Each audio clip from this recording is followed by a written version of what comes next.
L'essence de la danse. Le podcast qui met de la conscience dans le mouvement.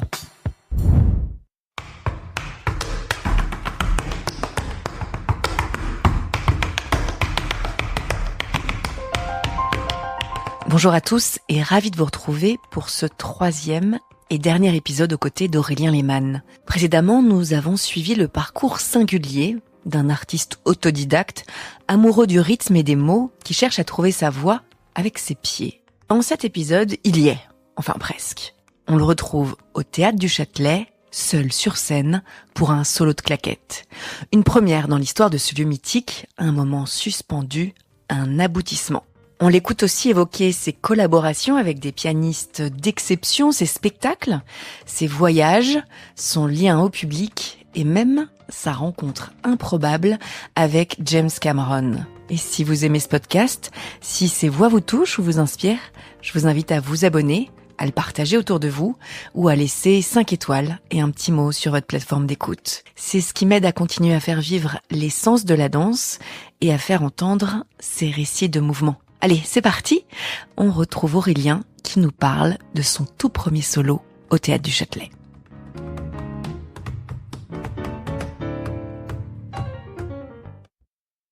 « 6 février 2022, j'ai été l'heureux élu. Sentiment extraordinaire parce que j'avais été au Châtelet 10 ans auparavant en tant qu'assistant de Ruquier quand j'accompagnais Gaspard Proust. Et je m'étais retrouvé seul sur la scène du Châtelet et je me disais mais c'est incroyable comme endroit, enfin, quand magnifique. On se retrouve sur cette scène. Ouais. Et 10 ans donc plus tard, 2022, toujours ces histoires de cycle finalement, je me retrouve tout seul avec pianiste, mais j'avais la scène pour moi devant un Châtelet rempli, donc complet, pour faire mon spectacle de claquettes. Et là, il y avait le professeur Jacquemin qui était venu. Non, il était déjà mort. Oh mince. Des autres dommages. Ça aurait été joli. Bah oui. Mais je crois qu'il était déjà décédé. Mais là, ça a été le premier vrai moment où je me suis dit, j'ai quand même réussi pas mon rêve, mais enfin, j'ai quand même, je suis assez fier de moi à ce moment-là. Mais comment t'as réussi à venir là? Tu veux dire au Châtelet? Bah ça, c'est une longue histoire. C'est pas grave. T'as compris dans mon regard que je t'ai dit il faut pas y aller parce que là j'ai compris. Non mais t'as pas un raccourci.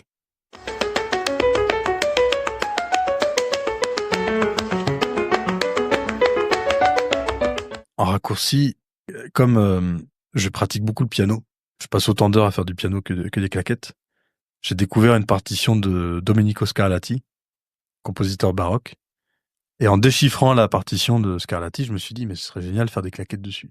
Et donc, j'ai nourri le rêve de faire un clip où je jouerais du piano et je danserais la musique de Scarlatti. Et ça s'est concrétisé parce que j'ai tourné ce clip-là qui existe, qui s'appelle faut taper Scarlatti et mon nom. Et donc, je joue la partition. Je tiens à préciser que c'est vraiment moi qui joue la partition au piano. Et je danse. Oui, parce que j'ai vu, t'es un super musicien de piano. C'est pas juste je pianote, quoi. Bah, j'essaye, voilà. Ouais, t'es pas mauvais, va. Ouais. Et j'ai tourné ce clip-là, et après, je me suis dit, mais ce serait bien de faire un spectacle entier, en fait, parce que, voilà, quand j'ai un truc en tête, faut que j'aille au bout. Et donc, je commence à établir un programme, et voilà. Et puis, un jour, je vois François-René Duchâble, qui est un très très grand pianiste classique et qui a été 5 fois victoire de la musique, qui a été une star internationale du piano, qui est connue dans le monde entier. Il était chez moi parce que c'était un ami de mon père et j'ose pas lui parler de mon projet, mais c'est ma mère qui a sorti la planche, qui m'a un peu forcé la main, le pied, pour danser, et je me suis retrouvé à improviser. J'essaie d'être le plus court possible, improviser mon programme. Et lui, qui était pas du tout partant a priori pour m'accompagner, il m'a dit, bah, c'est pas mal, bah, tu peux compter sur moi. Donc, je me retrouve comme ça, avec le meilleur pianiste du monde, dont je pouvais rêver, pour m'accompagner. Je trouve ça génial. Voilà. Alors que c'était pas du tout prémédité, hein. Si j'avais eu un pianiste de conservatoire, déjà, ça aurait été pas mal, hein, parce que accompagner des claquettes, le projet, il est un peu fou, quoi. Et là, je me retrouve avec François-René Duchâble. Et donc là, je commence à vraiment me plonger sérieusement dans le montage de ses chorégraphies, etc. Et je propose le concept au Théâtre du Châtelet. Temple des claquettes, de la comédie musicale et du classique. François-René Duchâble et moi, il y avait déjà la vidéo de Scarlatti, donc ils pouvaient voir ce que ça donnait. Ils connaissent, ils savent, programmateurs, ils sont très, très futés sur le potentiel des projets. Et donc, ils sont prêts à m'accueillir pour que j'enregistre mon clip qui existe, le Tab Virtuoso, qui a été récompensé de beaucoup de prix. Et donc, on tourne le clip au Théâtre du Châtelet. Et je crois qu'à ce moment-là, ils ont vu ce que ça donnait. Dans mon souvenir, ça s'est passé comme ça. Et ils se sont dit, ah, mais pourquoi pas la grande salle, quoi. Parce que c'était probant, quoi. Ça marchait, ça fonctionnait. Qu'on se rende bien compte, c'était un peu du jamais vu, ça. C'est du jamais vu. Ouais, complètement. Alors, je crois que Steven Glover, il a dû faire un truc avec de la musique baroque à une époque, mais il le faisait à sa façon, c'est-à-dire que c'était très moderne, il faisait des beats modernes et c'était tout en improvisation. Moi, j'ai essayé de construire vraiment des partitions de claquettes sur du bac, des partitions aussi bien musicales que chorégraphiques. C'est-à-dire que dans ce spectacle classique, tout est chorégraphié. Et là, je fais vraiment l'effort d'être dans la danse. Parce que c'est toute une réflexion, mais et ça se voit, d'ailleurs. Et ça se voit. Comme par exemple le Vivaldi, si vous regardez le clip, c'est le printemps. Tarantata dagadam. Donc le printemps, pour moi, ça évoque la floraison, la légèreté, c'est toutes ces belles sensations. Voilà. Et donc forcément, c'est une chorégraphie qui doit être aérienne. Et donc pour exprimer ça, eh ben je fais beaucoup de pointes, de tours sur les pointes, le bras en l'air. C'est aérien, quoi. Voilà, complètement aérien pour exprimer cette idée de réjouissance, de fraîcheur, du printemps, les beaux jours qui arrivent.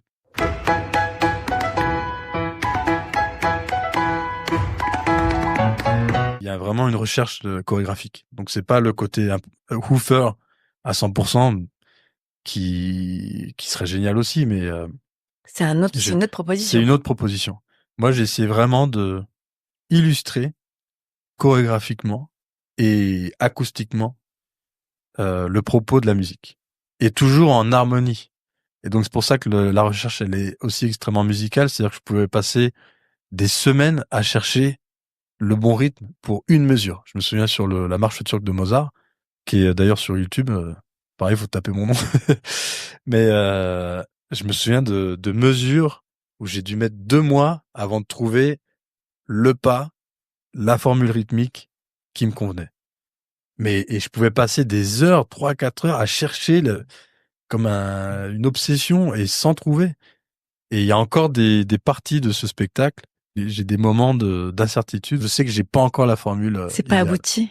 Ouais. Et j'ai mis quand même 7 ou 8 mois avec ce rapport obsessionnel à la musique à monter les chorégraphies de ce spectacle.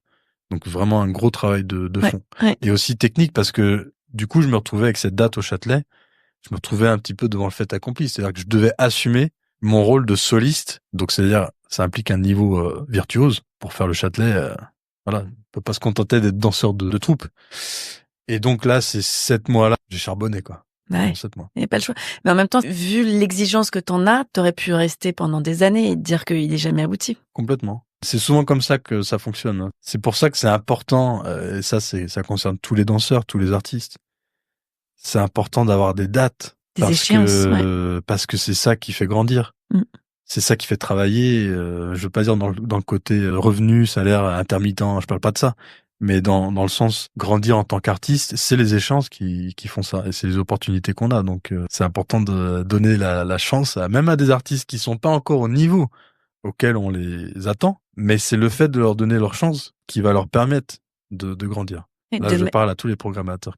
C'est ça, mais c'est tout à fait, c'est important. C'est là le paradoxe, c'est que c'est en donnant sa chance que finalement ils vont devenir ceux qu'on attend d'eux. Donc ça dépend pas que de l'artiste. Ouais. C'est ça que je veux dire. Ça dépend aussi de l'intelligence des personnes qui travaillent dans la culture, qui sont des programmateurs, des producteurs, qui doivent projeter, qui doivent avoir une image du potentiel d'un artiste et avoir le courage de miser dessus parce que il faut faire confiance quand on sent que l'artiste est habité, il faut des gens derrière pour soutenir cette force-là. Comme ça a été le cas pour toi.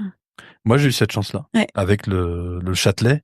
Ça, le Châtelet, c'est une maison qui m'est vraiment très chère. pour ça parce qu'ils m'ont donné cette confiance. Là, j'ai le plaisir de chorégraphier la partie claquette du prochain spectacle, La Cage aux Folles. Donc et puis là, quand même, mise en scène Olivier Py. Ouais.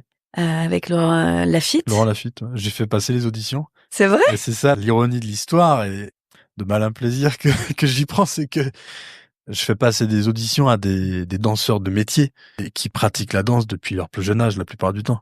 Et quand je fais la rétrospective de mon parcours, le fait de me voir derrière le bureau en train d'auditionner et de choisir aussi, hein, je suis assistant du chorégraphe, mais de participer à la sélection des danseurs, je trouve que l'histoire est très très amusante, quoi.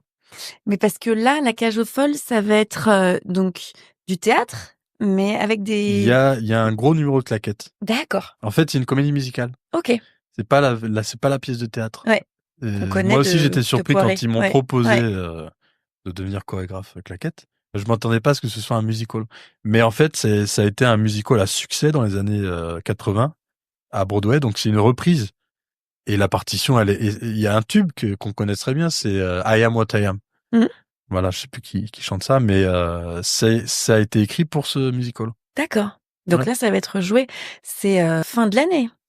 Novembre, décembre. C'est ça. Ouais. Jusqu'à janvier. Bah, c'est le gros spectacle musical du Châtelet de fin d'année. En plus, avec Noël, etc. Ouais. Ça va donner de la joie, ça. Ah ouais. Puis j'ai pas encore commencé le travail de chorégraphie, mais je suis vraiment excité et surtout à l'idée de participer à la création, avec le côté collectif que ça, voilà.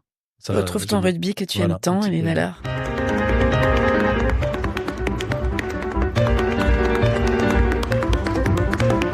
T'as Virtuoso, donc au Théâtre du Châtelet. Tu fais 2 ans après, plus ou moins, avec un autre pianiste assez incroyable, Pierre-Yves Plat. Pianiste déjanté, showman, fantaisiste, très connu sur Internet et dans le monde entier. Hein, il y a des millions de vues, qui se fait connaître pour transformer les œuvres classiques en œuvres de stride. Et il le fait avec une virtuosité complètement folle. Et on s'entend à merveille parce qu'on a le même rapport au public, le côté showman. Et c'est dans ce spectacle que justement je retrouve ma fibre humoristique parce que rien n'est écrit. Je suis en improvisation et mon but, c'est de faire rire les gens et de les divertir. Ça veut dire que là, c'est un spectacle d'impro. D'impro, complètement. C'est-à-dire que la veille, en général, on se voit avec Pierre-Yves et on se dit, bon, on va jouer quoi demain? Tiens, on va essayer ça, ok. Puis tiens, on va mettre un peu de guitare à ce moment-là, puis on finit complètement euphorique là. Et puis le lendemain, bah c'est la première. En fait, chaque spectacle est presque une première. Bon, petit à petit, on a fini par construire. On a vu ce qui marchait. Ça a toujours marché. Pour le coup, les gens ils finissent toujours debout à danser, à applaudir. On l'a joué en plein air, on l'a joué dans plein de lieux différents. À chaque fois, ça crée un engouement dingue parce que les salles sont toujours remplies quand je joue avec Pierre-Yves, parce que c'est vrai que l'association du piano avec ce côté complètement spectaculaire et deux personnalités. Deux personnalités, et on se répond en fait du ping-pong sur les vannes, et on est dans un rapport de cabaret en fait avec le public, mais les gens ont l'impression que c'est un véritable spectacle. Et en fait, à chaque fois, les gens pensent que tout est écrit, alors que rien. Mais je sais jamais quel mot je vais prononcer en arrivant sur scène. Et en fait, on a rencontré des metteurs en scène, des producteurs, qui voulait qu'on formalise le spectacle en quelque sorte. Et en fait, on a cherché, mais on s'est rendu compte qu'on y perdait la substance de ce qu'on sait faire. Et donc finalement, on joue le spectacle comme ça, on sait pas ce qui va se passer, mais c'est un feu d'artifice de plein de choses en fait, de musique d'abord, de rythme, et il y a toujours ça fuse quoi. Ouais, et en même temps, vous y prenez beaucoup de plaisir, et c'est ça qui est génial. Ah ouais.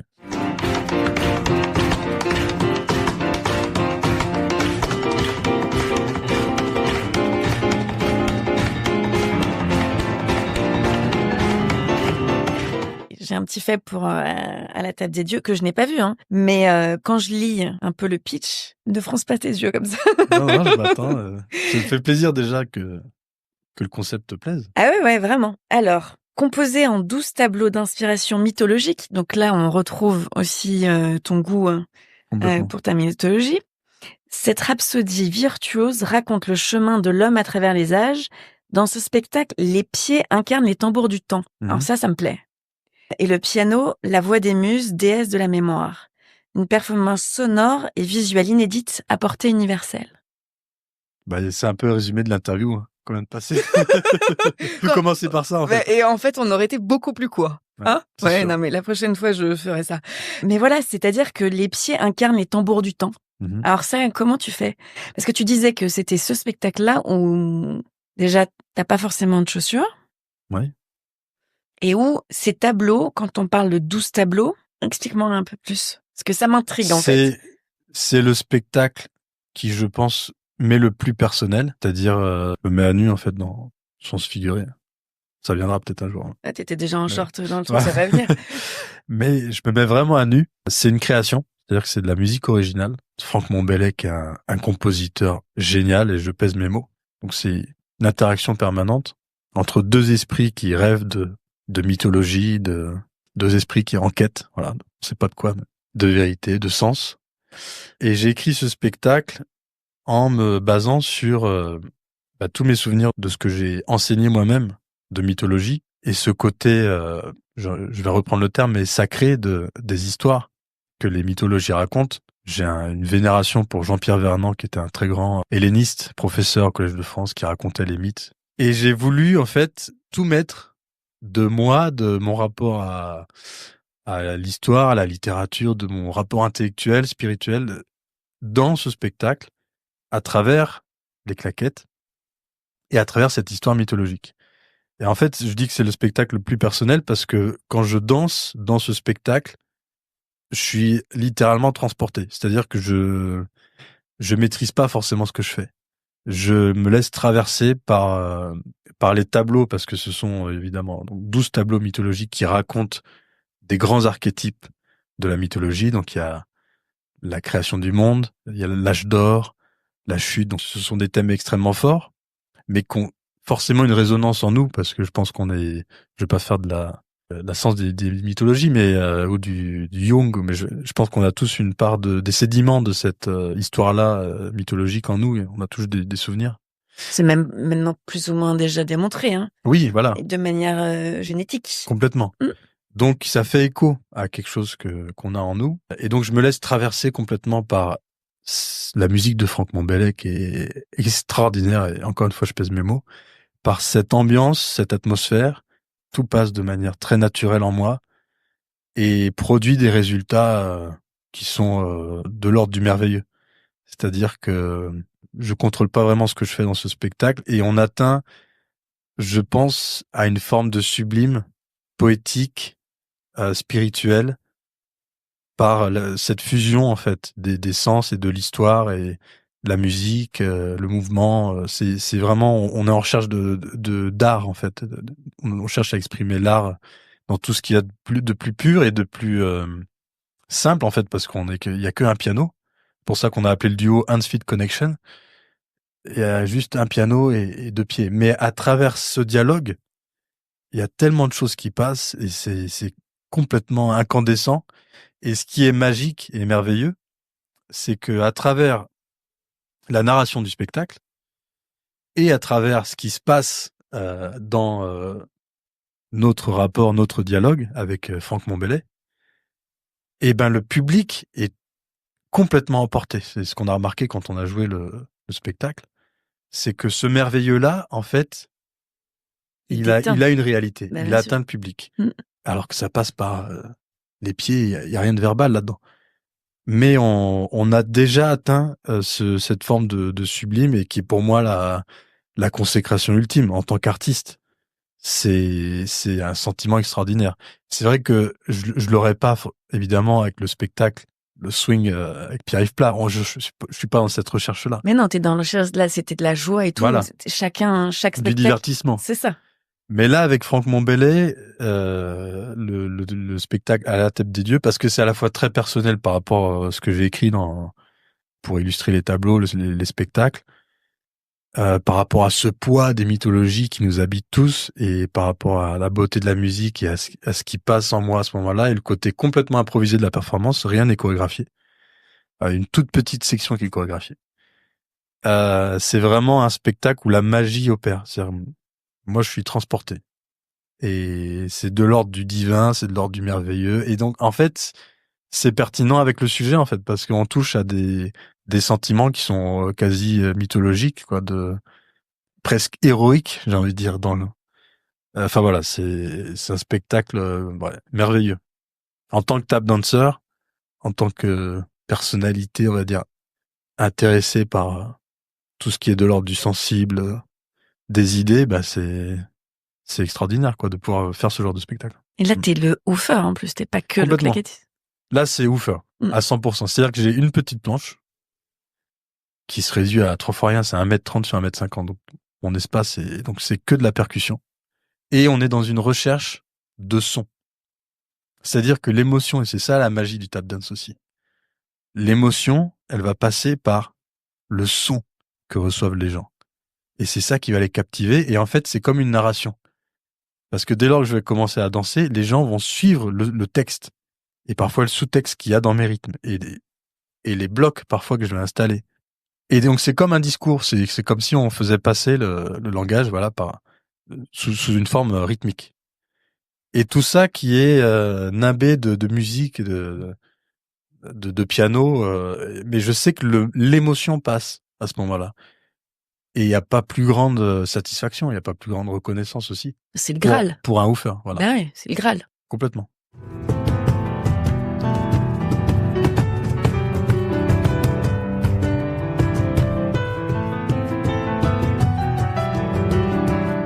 On pourrait dire que le Graal, ça pourrait aussi d'aller à New York, par exemple. Ouais, c'est encore une histoire, la magie du destin. Ouais. C'était quand d'abord? C'était en 2023. Ouais, donc c'est assez récent. C'était il y a 2 ans. Ouais. Je suis allé à New York pour voir mes amis woofers, Omar Edwards, Josh, voilà, mes potes, quoi. Et puis pour essayer d'accéder un petit peu à ce monde-là, de me rapprocher de ce milieu-là. Et il se trouve que en arrivant à New York, donc je publie une photo de moi sur Instagram à Central Park. J'ignorais que le présentateur du Birdland Jazz me suivait sur Instagram. Et aussitôt que j'ai mis la photo, quelques instants plus tard, il m'a écrit pour dire What you are in NIC. Come to... Et il me donne le rendez-vous pour que je vienne le lundi soir à Birdland. Attends, parce que les gens connaissent pas forcément cet endroit mythique. Bah, c'est l'endroit où a joué Charlie Parker et même avant ça, c'était un lieu où se sont produits les plus grands musiciens de jazz. C'est peut-être un des plus grands clubs de jazz du monde. Il y a le Blue Note et le Birdland dans le jeu. Voilà, c'est les 2 premiers qu'on cite. Et dont le nom fait référence à Charlie Parker. Voilà, Birdland. Ouais. Et donc, je suis invité au Birdland par Jim Caruso, qui est le MC, le présentateur, qui a une sacrée personnalité. C'est un woofer, lui aussi. Non, c'est un présentateur. Il a travaillé beaucoup avec Liza Minnelli. Wow. Ça a été c'est son grand compagnon de route. D'accord. Oui, il connaît tout le show business. Hein. C'est vraiment un grand nom du show business de Broadway. Tout le monde le connaît à New York. Et Jim Caruso, il m'invite. Il me dit, tu viens. Il me dit, t'as pas le choix. Donc j'y vais et j'ai la précaution de prendre mes claquettes parce que je voyage jamais sans mes claquettes. Et il me dit, tu payes pas, ce qui est très rare parce que c'est cher et tout. Il m'invite. Et je dis, c'est rare parce qu'il connaît tellement de monde, il peut pas inviter tout. Mais lui, il m'invite. Et donc j'y vais avec mes claquettes. Et là, son show démarre. Et il démarre le show, il dit, listen guys, tonight we have a special guest. He's amazing. Il commence à parler. À dérouler. I don't know him. I never met him, but believe me, what he does. Il parle. Et là, je regarde le spectacle, c'est impressionnant. Là, c'est un endroit mythique. Il y a les photos et tout. Et là, je comprends qu'il parle de moi.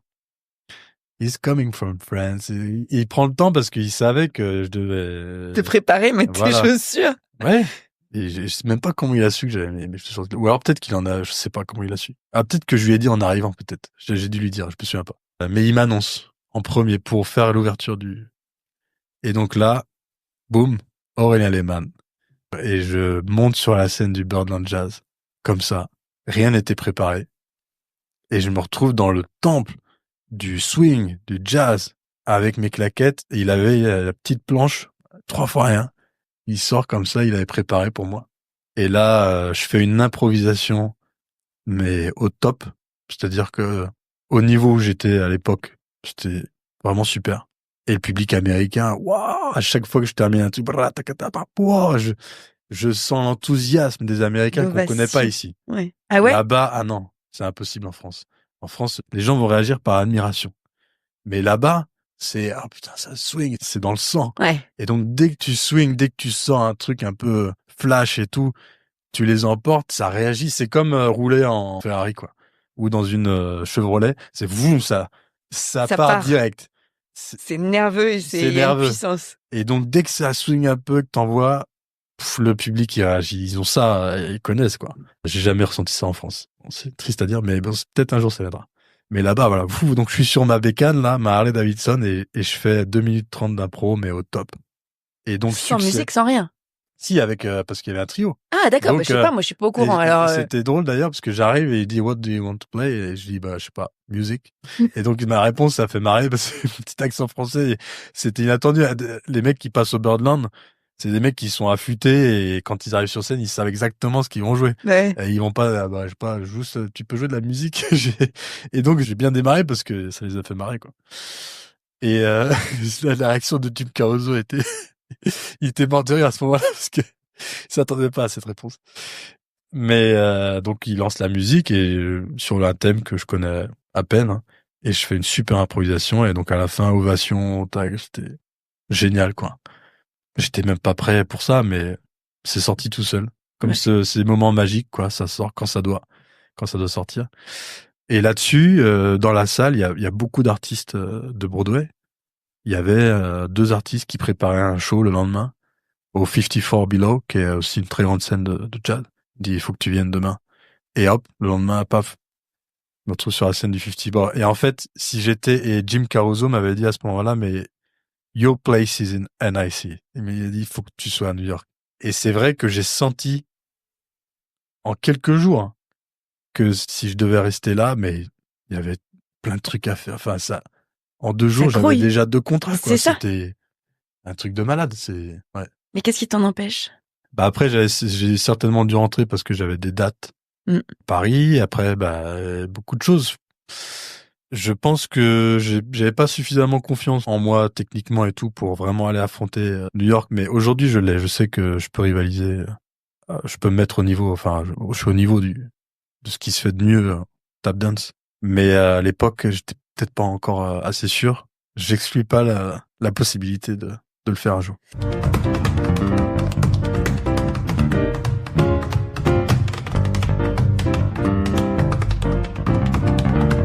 Ce qui pourrait aussi te retenir, c'est peut-être ton école. Pas du tout. Tu donnes pas des cours tout le temps? Les cours, pour moi, c'est complètement secondaire. Je suis très fier d'avoir monté l'école et je suis très fier de participer à l'émulation de la discipline, de la communauté, d'organiser des stages, d'inviter des tap dancers parce que j'essaye d'œuvrer à la reconnaissance du tap dance et montrer aussi l'exigence que c'est.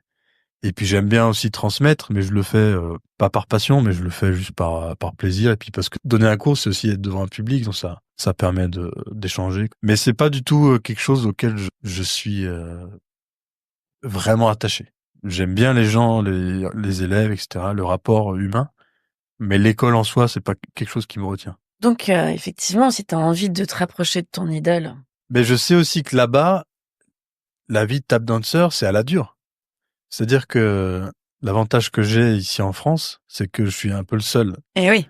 À mon niveau, enfin en tout cas, à pouvoir proposer des spectacles comme ça en tant que soliste et des spectacles qui sont écrits, qui ont déjà été joués, il y a toute une organisation derrière, une scène, enfin voilà. Mais c'est construit, quoi. Ouais, c'est construit, il y a une logistique. Donc j'ai cet avantage-là. L'inconvénient en France, parce qu'il y en a, hein, forcément. Bien sûr.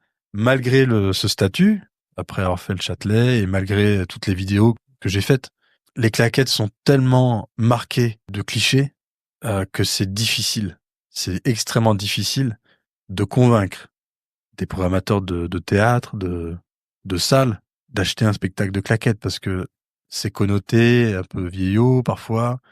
Ou alors, il y a des spectacles de claquettes mais qui sont extrêmement commerciaux. Mais là, c'est des troupes de 10 et qui mettent de la musique à fond, fait du bruit. Pas du tout mon rapport à la danse. Pour moi, c'est même pas du tap dance. Je citerai pas mais un spectacle solo de claquettes, c'est très difficile à vendre. Alors ça se vend quand même, j'ai des dates, hein.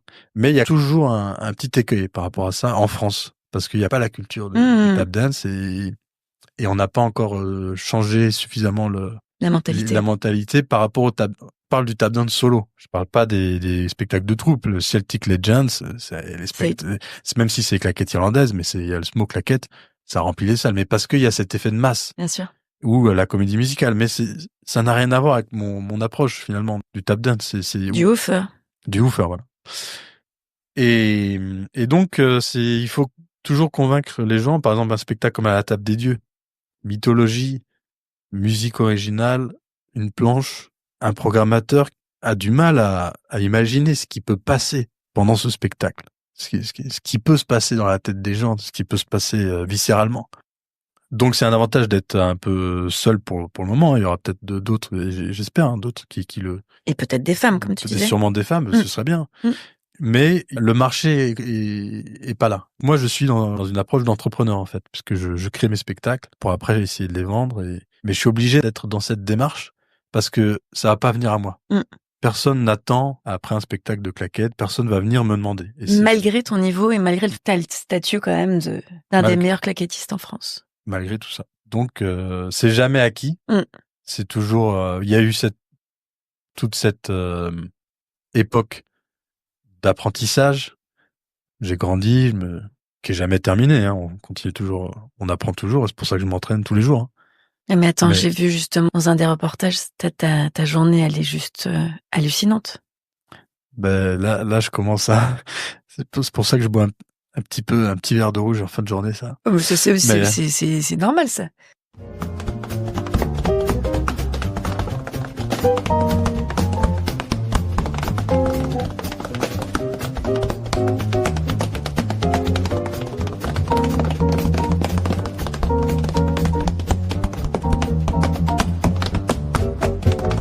Moi, quand j'entends claquette, j'entends la montagne démentielle d'heures et de litres de sueur et de pulsations cardiaques et d'années de travail, de labeur, de souffrance et de recherche. Donc moi, le mot claquette, il est lourd de sens. Donc, quand on veut associer les claquettes à quelque chose qui est une forme un peu hybride, qui se rapproche des claquettes, mais qui n'en sont pas tout à fait, ou quand on parle des claquettes un peu... Moi, je vais me faire des ennemis. Hein. Mais... ce serait pas la première fois, non? Ouais, de toute façon, je suis tout seul dans ce milieu, donc ça change rien. Mais claquette, comédie musicale, mais je dis ça avec beaucoup de respect. Et en plus, je suis chorégraphe, donc de claquette, comédie musicale. Mais c'est autre chose. Je pense pas au mot aux claquettes et moi je pense d'ailleurs davantage au terme tap dance parce que c'est un peu plus proche de. Enfin, c'est le terme d'origine. Oui, mais bon, pour moi, c'est exactement la même chose, sauf que c'est en anglais. On est d'accord? Oui, c'est ça, on est d'accord. Non, mais pas de polémique là-dessus. Il y en a qui disent c'est tap dance absolument parce que il y a toute l'histoire qui est derrière. Mais moi, je fais pas de distinction. Je dis claquette, c'est égalité pour moi. Mais c'est vrai que tap dance, ça en jette un peu plus. On va dire. On est toujours mais c'est plus fidèle à l'histoire. Oui, voilà. bien sûr. Mais ça m'intéresse pas les débats. C'est de la perte de temps pour moi. Les débats politiques, polémiques sur le. Il y en a pour qui c'est très important. Moi, je pense que c'est l'art qui compte, quoi. C'est vrai que claquette, le mot claquette ne sert pas forcément à la danse parce que c'est un mot qui sonne un petit peu désuet. Claquette. Et qui ne reflète pas l'intensité profonde qu'on peut exprimer à travers cette danse. Parce que même, et là c'est le claquettiste, musicien qui a la sensibilité au son. Je m'exprime par rapport à cette sensibilité. Quand on entend claquette, on entend quelque chose d'assez joyeux, claquant, mais qui n'évoque jamais la profondeur, l'intensité, voilà, de l'art. Alors que tap dance? Bah, tape. Déjà, tape. Il y a un rapport au son. Tape. Ok, ça sonne. On est d'accord. Plus terrien, même. Complètement. Et dance, et tout est résumé, tout est dit. C'est du tap, il y a la musique, et dance, il y a l'exigence du corps, du mouvement, le rythme en mouvement. tout est dit. Alors, claquette, qu'est-ce que ça signifie? Claquette, en fait, si tu tapes claquette sur Internet, tu vas te retrouver avec toutes les listes. Temu, Shine. Donc, qu'est-ce que tu veux pratiquer une danse? C'est ça. Que les gens, ils achètent à 5 balles sur, tu vois? C'est pas un mot qui est très valorisant. C'est pour ça que les claquettistes, ils préfèrent parler de tap dance. Mais bon, on est en France et t'as beau insister, mais quand on annonce ton spectacle, c'est toujours claquette. Parce que les gens savent pas ce que c'est que le tap dance. Ouais. Pour le moment.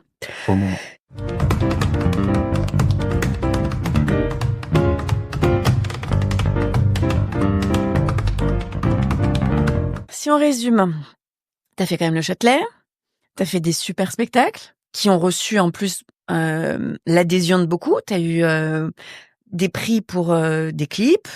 T'es allé à New York dans l'un des plus grands mythiques clubs de jazz. Il reste quoi? J'ai aussi joué devant, juste avant James Cameron au Mexique. C'est dans une salle de 5000 personnes. Vas-y, faut que tu me racontes.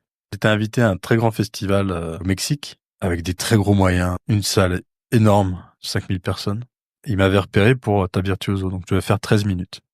Et en fait, c'était un festival qui invitait les personnalités les plus représentatives, en tout cas là je reprends la présentation du festival, de chaque domaine des humanités, des disciplines. Donc il y avait les sciences, la médecine, les arts, la philanthropie, et donc ils invitaient des personnalités extrêmement connues de chaque domaine, parce que c'était une sorte de festival des humanités. C'est génial. Que des pontes, des gens très connus.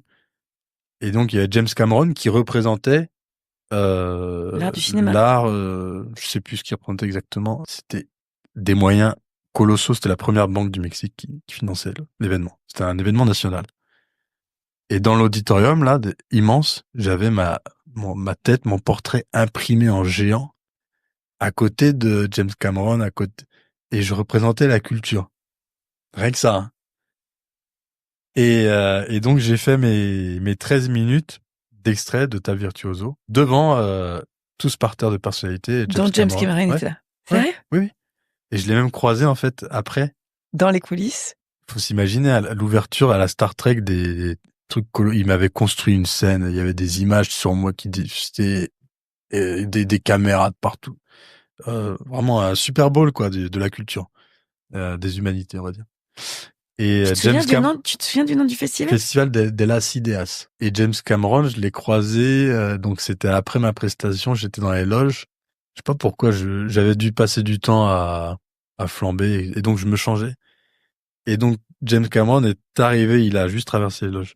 Au moment où j'étais en slip, c'était vraiment pas présentable. Et c'est là qu'il y a eu un petit échange de regards. Et bon, il s'est pas arrêté. Hein. Mais c'est le seul moment où j'ai vraiment croisé James Cameron. J'étais à poil, quoi. Écoute, c'était un premier... Bah ouais. Voilà. Elle est sympathique. Ouais, c'est sympa. Ouais. C'est sympa. J'aurais bien aimé pouvoir échanger. Bah ouais, il fallait t'habiller pour ça. C'était compliqué. Mais la scène était marrante, quoi. Ouais. Garde du corps à tout. Et puis moi, j'étais là, le petit artiste qui change, quoi, avec son petit slip français. Voilà. C'était pas mal. Ça fait partie des grands moments aussi. Ouais. Parce que c'était à l'étranger. Ça a été ma première grande scène à l'étranger. 5000 personnes avec mon portrait, James Cameron. Et encore une fois, c'est des moments où, quand tu fais la rétrospective du parcours, c'est dingue. Il y a un moment voilà, où t'es forcément un petit peu impressionné de ce qui se passe. Ça te dépasse un peu. En même temps, tes amis, tes parents, ils disent, finalement, t'étais peut-être pas aussi fou, quoi. Finalement, oui. Parce que tes parents, dans tout ça, qu'est-ce qu'ils t'ont dit après? Ils croyaient ou pas? Au départ? Au départ, je pense pas, non. Vu qu'ils étaient même pas venus au premier spectacle avec le professeur Jacquemin. Ils ont vu Tab Virtuoso au Châtelet. Après, c'est le seul spectacle qu'ils aient vu. Les autres, ils ont pas vu. Mais ça viendra. Hein. Mais non, au départ, je pense que personne n'y croyait. Moi-même, j'y croyais pas en vérité. Je pense que il faudrait vraiment les images pour s'en rendre compte. Non, mais on va les avoir. J'ai des images de moi dans le sous-sol d'une piscine. Parce qu'après le parc de Sceaux, bon, j'en avais un peu marre de passer mes journées à 5 degrés. C'est un peu dur, quoi. Bah oui, mais j'ai fait ça pendant 2 ans. Ok. En extérieur. Ouais. Parce que T'avais pas les thunes. les claquettes, c'est aussi la principale difficulté. C'est pour ça que ce sera jamais une danse populaire. Il faut un endroit pour pratiquer. Et tu peux pas faire chez toi, ou alors t'emmerdes tout le monde, et c'est compliqué, logistiquement. Et moi, je suis allé dans le parc, et il faut avoir le courage d'aller au parc, quoi.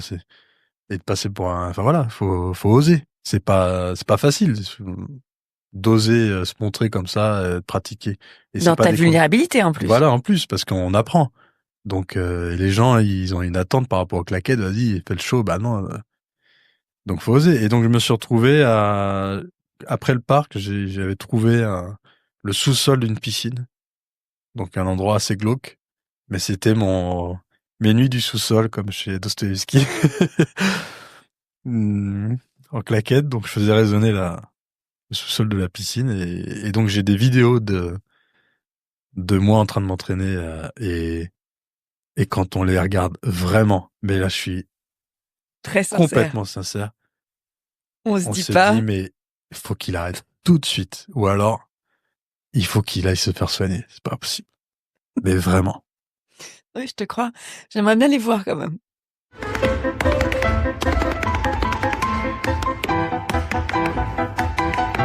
Mais tes parents, là, tu m'as pas répondu. Ils sont comment, Mes là, parents, ils maintenant? ont toujours eu confiance, en fait, parce que au final, j'ai toujours réussi ce que j'entreprenais, et sans calculer. J'ai jamais calculé, j'ai jamais eu de plan.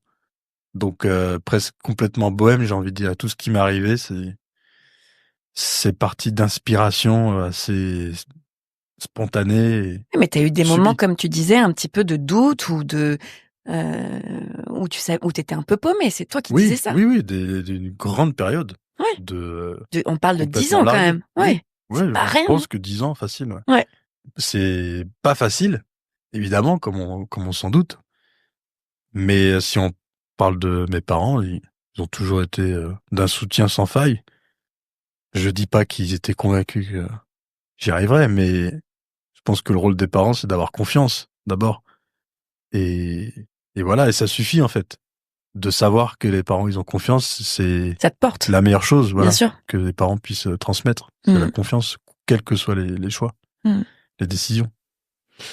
Donc, là, maintenant que tu as atteint ce niveau-là, encore une fois, que tu as vu en plus Cameron, que machin, là, c'est quoi pour toi? On voit en plus que donc il y a la cage aux folles, il y a des chouettes projets. Tu vas te reproduire pour différents spectacles, dont justement celui qui a ma préférence. Ouais. Parce que le tu 1er juillet Ouais. Alors, c'est pas le Théâtre du Châtelet, mais c'est programmé par le Théâtre du Châtelet. Et ce sera à la mairie du 9e. À la table des dieux à la mairie du 9e. Ben voilà. Le 1er juillet. Mais je sais qu'il y a aussi, tu fais aussi une tournée, un peu avec tes différents spectacles. Mais t'as quand même d'abord au Bal Bleumet, bientôt. Le 16 avril, c'est complet. C'est complet 1 mois à l'avance, donc c'est assez sensationnel. Ouais. Bon, après, c'est pas très grand, le Bal Bleumet. Ouais, il y a quand même 260 places. À Paris, c'est rare d'avoir j'adore cette salle. Ouais, c'est génial. Ouais. J'adore. C'est pareil, c'est un des lieux auxquels je suis très attaché parce qu'ils me font confiance. Et donc, j'ai créé le Rhythm on Fire et à la table des dieux là-bas. Et là, il m'a invité à présenter mon nouveau spectacle qui s'appelle Swing Band Cabaret. C'est ça. Qui est vraiment, lui, dans la veine du tap dance, tel que les gens l'imaginent. C'est années 20. Mais on revient dans les classiques. Voilà, on revient dans les classiques. Et d'ailleurs, je fais des chorégraphies des danseurs de l'époque. Donc là, je suis un petit peu dans l'image de la Fred tradition. Astaire. Ouais. Alors, pas Fred Astaire, parce que c'est impossible de copier Fred Astaire, honnêtement. Donc, en fait, tu n'essayes même pas. C'est même pas envisageable. Personne n'a jamais réussi. Et personne n'y arrivera. C'est impossible. Parce qu'il avait un style qui est tellement à part. Il a un physique. Le physique, ça limite déjà beaucoup les possibilités. C'est comme au rugby, demander à un 3/4 de jouer pilier. Ou alors un pilier de jouer ailier. C'est pas possible physiquement. Fred Astaire, c'est la ligne, finesse, le menu, la finesse, le côté débonnaire, sophistiqué, cette désinvolture qu'il a dans la gestuelle, ce côté presque pas contrôlé alors qu'il passait des heures. C'était un Stakhanov de la danse, hein. Il passait des heures à répéter. La plupart de ses chorégraphies au cinéma étaient chorégraphiées par des chorégraphes. Mais son style est inimitable. Donc c'est pas la peine. Aucun tap dancer n'a jamais réussi à copier, parce qu'on peut imiter, on peut essayer de reproduire, mais même avec tous les efforts du monde, ça n'arrivera pas. Ou alors, peut-être dédier sa vie à ça, quoi. Peut-être dédier sa vie à Fred Astaire, ou alors peut-être au cinéma sur des séquences extrêmement courtes. Et il faut trouver un physique qui soit semblable. Parce que là, toi, concrètement, si tu t'essayes à faire les pas Les pas, oui. Ouais. Les pas, je peux les faire. Tu les fais. Quoi qu'il avait une rythmique très alambiquée. C'est-à-dire que c'est difficile à comprendre pour un percussionniste parce que on sait pas trop comment il compose. C'est toujours un peu sur le fil. Il n'y a pas vraiment de beat, de groove. Fred Astaire, il flotte un petit peu sur la musique. Il met des accents, mais c'est assez indéfinissable en termes de rythme. Donc, ça demande un gros travail de déchiffrage. Et ça, c'est un travail que je fais souvent parce que comme je m'inspire beaucoup de ce que font les autres, je passe beaucoup de temps à déchiffrer les pas. J'ai constitué beaucoup de vocabulaire comme ça. Mais Fred Astaire, c'est vrai que... On touche pas. C'est pas qu'on touche pas, c'est que ça demande beaucoup de concentration. Il y a un numéro dans Tap Virtuoso, parce que c'est un spectacle où j'ai essayé justement de varier extrêmement chaque tableau. Ouais. Pour pas que le public s'ennuie d'abord, et pour que chaque tableau soit une sorte d'hommage à un danseur ou un style. Et il y a un tableau sur Schubert, où je prends la canne et le chapeau, où là j'ai repris des pas de Fred Astaire. Et c'est le seul tableau où j'ai vraiment travaillé le style Astaire. Et je pense que je m'en suis pas mal sorti, mais si on devait comparer, à aucun moment il y a de comparaison. C'est-à-dire on reconnaît l'inspiration, mais jamais j'aurais la gestuelle, volubilité et tout ça d'Astaire, non. Et il y a une telle joie dans la danse, dans sa façon de danser qui s'exprime, une telle liberté, une telle facilité, que c'est magique et on a tous envie d'être le magicien qu'il a été. Avec du recul, c'est vrai que Fred Astaire, il appartient à une époque, donc c'est comédie musicale, il appartient pas du tout à cette école dont on parlait, qui est celle des Woofers. C'est pas un improvisateur, il se risquait jamais, quasiment jamais à l'improvisation, parce que c'était trop dangereux pour lui, il aimait contrôler les choses, c'était pas un improvisateur. Mais il avait l'admiration de tous les Woofers. Ouais, ça c'est fort. Ouais. Parce que peut-être on avait l'impression qu'il improvisait. Il y a une part de ça, parce que sa signature rythmique est très spéciale. Et ça, c'est aussi quelque chose qu'on sait reconnaître, ça vient pas de nulle part, donc ça lui appartient. Et il y a cette facilité qui est extrêmement difficile à atteindre, même avec beaucoup, beaucoup de travail. Et donc ça suscite forcément l'admiration.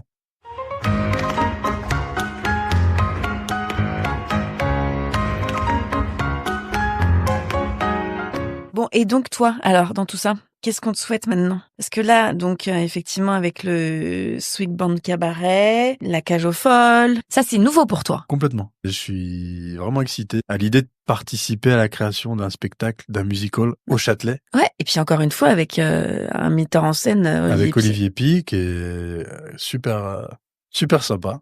Non, je suis vraiment ravi. Et au Châtelet, qui est un petit peu ma maison mère, on va dire. Ça a du sens. Ouais, je suis vraiment très, très flatté. Déjà, c'est un très grand honneur. Et je tiens à le souligner, j'assiste Ivo Bocchiero, qui est le chorégraphe. Mais je dois composer le tableau claquette, qui est un gros tableau de 5 minutes sur une musique rapide. Donc, c'est un vrai défi pour moi de ne pas être sur scène déjà et de réussir quand même à m'exprimer à travers ma chorégraphie, à essayer d'exprimer ma vision du tap dance, tout en étant dans la tradition du musical, parce qu'il y a quand même des codes. Et puis, il faut chorégraphier pour un ensemble. Donc, je peux pas m'amuser à faire du woofing. Mais j'ai quand même envie de mettre ma patte dans la limite des possibilités. Mais j'ai hâte de m'y mettre, quoi. Et sinon, donc, si après, on va te retrouver, en fait, à New York, sans doute. Parce que tu pourrais très bien partir un peu et revenir après. Ah, je peux très bien claquer la porte. Hein. C'est un peu dans la mentalité du tap dancer aussi. C'est ça. Mais l'avenir, j'ai des dates déjà d'été 2026 déjà en France. Mais alors j'ai pas un agenda qui est semblable à celui d'un musicien soliste.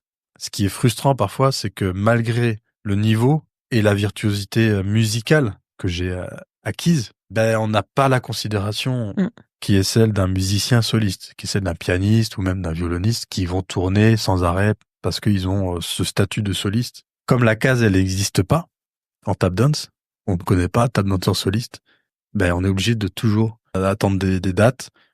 J'ai la chance de vivre de ça, c'est déjà une chance. Pour un tap dancer, c'est extrêmement rare parce que la plupart des danseurs de claquettes, ils enseignent. C'est l'activité principale des danseurs, c'est des workshops.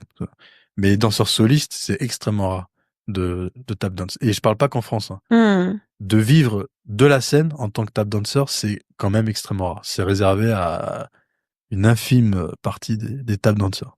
Donc j'ai cette chance-là. J'ai la satisfaction, et ça c'est quelque chose pareil qu'on peut pas m'enlever, et qui donne une confiance extrême. J'ai la satisfaction d'être devenu maître et possesseur de mon art. Et c'était le plus grand des défis pour moi, de réussir à atteindre cet état de fusion entre voilà ma pensée et ce que j'arrive à exprimer par les pieds. Ça donne une confiance, ça donne une joie, un plaisir de tous les instants. Et ça m'habite en permanence, en fait.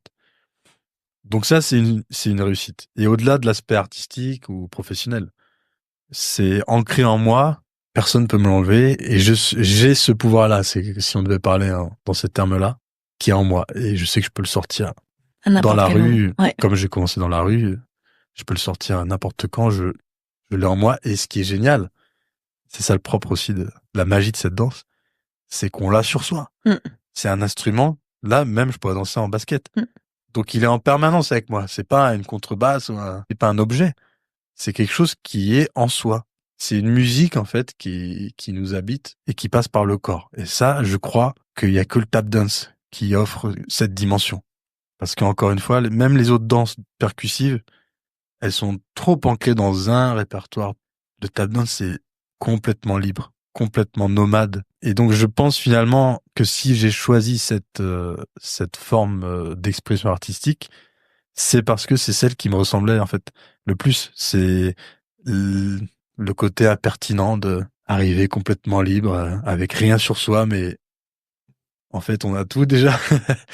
Cette revendication de liberté totale qui est inscrite dans mon parcours et dans ce choix. Et c'était hyper logique en fait. Voilà. Donc c'est normal que tu ne sois pas allé vers l'humorisme, vers l'humour finalement, tu vois. L'humorisme, moi j'invente des mots maintenant. Ouais, l'humorisme. Ça fait 3 heures, donc tu sais, j'ai le droit. Essaye en anglais, ça passera mieux. Humorism. Humor rhythm. Ouais, mais ça peut être un concept. Tu vois? Humor rhythm. Exactement. On a trouvé. Mais oui. Mais ouais, c'est ça que tu vas faire. Humor rhythm. Exactement. J'ai le titre, moi. Tu vois? T'as bien fait de venir. J'ai bien fait de venir. Humor rhythm. Il fait de l'humour avec ses rythmes. Mais en plus, parfait. Mais en plus, tu vas le faire un jour, c'est sûr. Enfin, je te le souhaite. Alors, vous l'aurez compris, avec Aurélien Lehmann, on peut parler spiritualité, rythme, héritage ou claquette et finir sur un éclat de rire. Et c'est peut-être ça, au fond, sa signature, une danse aussi exigeante que libre, aussi sacrée que joyeuse. En tout cas, ce que ce parcours nous rappelle, c'est qu'il n'y a pas de voie toute tracée, pas de manuel, pas de recette, juste un élan et parfois une certitude qui n'appartient qu'à soi. Alors oui, parfois, il faut y croire, même si on est le seul. Merci d'avoir suivi cette série. Si elle vous a touché, inspiré, fait sourire ou réfléchir, pensez à vous abonner, à la partager autour de vous ou à laisser 5 étoiles et un petit mot.